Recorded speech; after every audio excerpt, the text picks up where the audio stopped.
My name's Fred Scott. I'm running for the Canton City Charter Commission. Martin Olson was kind enough to ask me to come answer a question for his blog.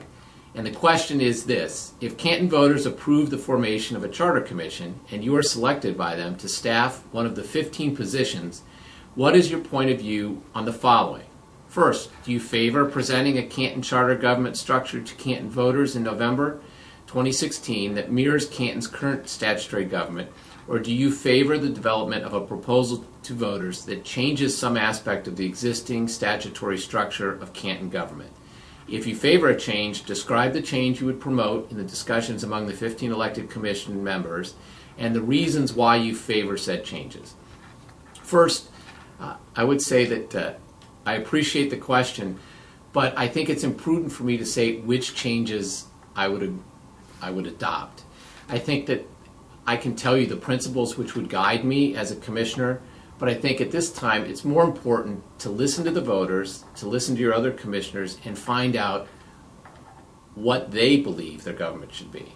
And I think it's going to be a 6 to 9 month process where you're going to have to work collegially with the other commissioners, present a commission, have the commission present a charter, and from there go ahead and submit those to the voters. So I definitely have ideas.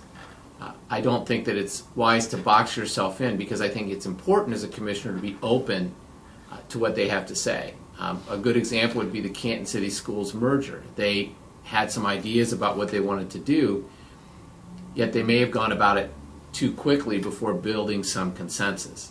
I do think it's important, however, that whoever's on the commission tell you what principles will guide them.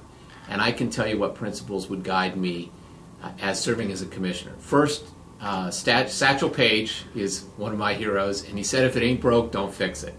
So if you want to change something about the city government, there should be a good reason to do it. And I'm willing to listen to those reasons, and I'm willing to accept change.